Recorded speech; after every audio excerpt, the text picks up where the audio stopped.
Well, some years ago, before Rick Usher became a wood turner, he brought me all the interesting wood he found in his arborist business. Now I get third choice after Rick and his brother. But he brought me a piece of American beech, and it was a fork. And I said, wonder what I can make with that. And I put it on my shop floor. I do that with pieces of wood until they talk to me.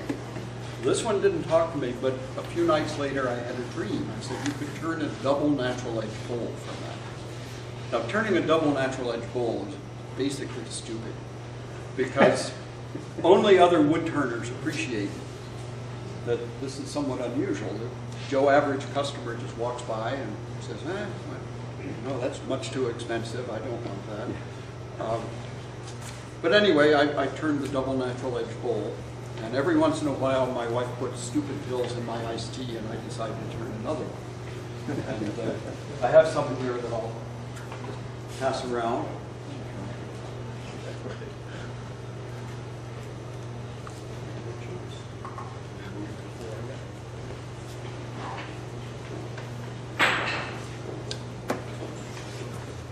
So the first thing is, if you're going to turn a double natural edge bowl and you don't want it to fall over, you have to figure out where the base is going to be. And what you want is a point or 3 points of contact for the base. And what I find is useful is to take this high-tech circle, about 4 inches in diameter, and I just move it around on the piece of wood until I find 3 points of contact. Now I chose this particular log because it's not very good. And I could actually get 3 points of contact here, but whatever arborist cut this, he has chainsaw scars here, so it's not going to work out. But what I would do, if this were a good piece, I'd move this guy around until I had 3 points of contact. And then I would take the center of that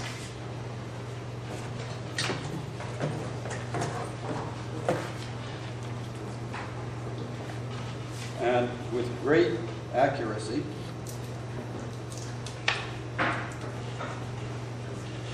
I'd eyeball the center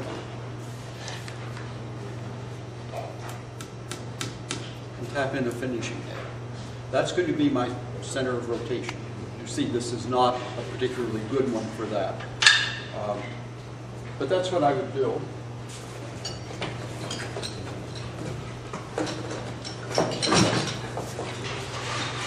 And then I would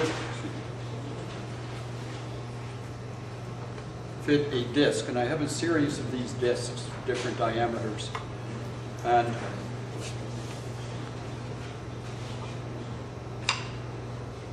then put in a screw, and this is the center pivot for a circle cup, a delta attachment for my lathe. And I'd screw this in. I'm not going to bother screwing it all the way. Take it to the lathe and cut out a rough circle, just to remove excess weight, get it a little bit more balanced. And then, and this is an important part, remember this is going to be, the pivot is going to be in the circle cutting part of the lathe. While it's still in that attachment, I then measure out, let's say I've cut a 10-inch circle, I measure out 5 inches from the saw blade and mark on the wood here, turn it 90 degrees, another mark, turn it 90 degrees, another mark. That's going to be the axis of my turning. Okay, because it's pivoting on this pivot that was the center of the circle on the bottom. And usually I cut it bigger than I think it's going to finish up, because I always wish I'd left more wood on than I did. Well, I don't have a circle cutting attachment here. I don't know how the bandsaw works. So what I did is I brought another piece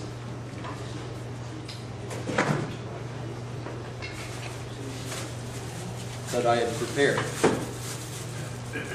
And I like to do these from green wood. You can do it from cured wood, but it's very, very hard to cure a crotch piece of wood that, of course, has to have the pith if you're going to do double natural edge and not get checking.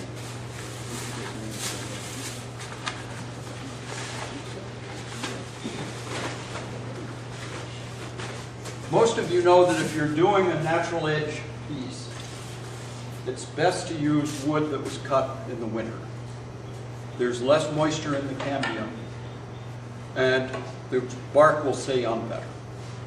This particular piece is American beech. And American beech is really nice for any natural edge because the bark holds on like crazy. Of course it'll come off during this demo, that's a given. But normally it'll hold on. And for this one I did the magic bit with the circle and decided that this center would give me 3 points of contact. Now again, I deal with careless arborists, and they just gouge the bark out right where I needed bark. It just, you know, you can't get good help these days. But the wood was free, so I can't complain too much. And so I have to set this up to avoid the damages here. This is a spike mark from their climbing leaves. So you have to take all those things into account. So,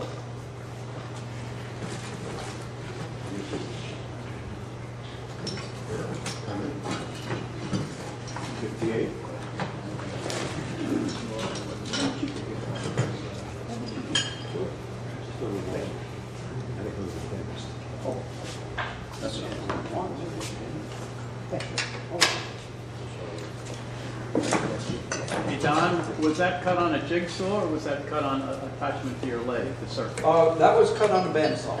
Bandsaw. And you can get circle cutting attachments of various sorts. I have a Delta bandsaw, and I got their Delta circle cutting attachment, and I really like it.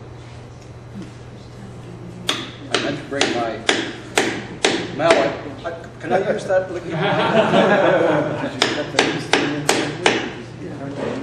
Just work in this spur drive.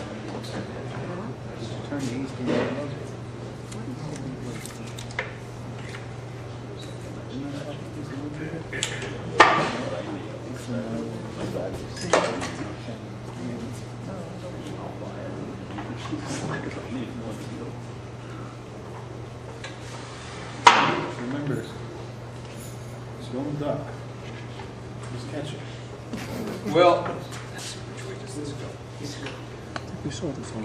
One of the things that I did is I took Forstner bits and put insets in both ends of this, because I've already defined the axis. I'm not like somebody who's going to want to try to balance it by moving it around, because I've decided already what the axis is going to be.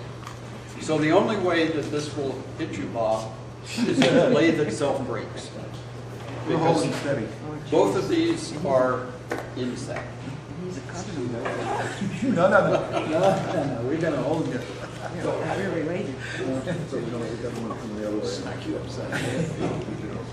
They're on tight, Dave. This is what's known in the Wiltshire circles as a test effect. Yeah, really. I notice how the shoulder's starting to go down already.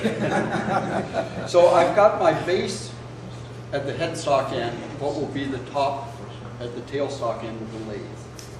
And now I'm ready to start shaping this bowl. Ken, I think, can I get the tool rest here?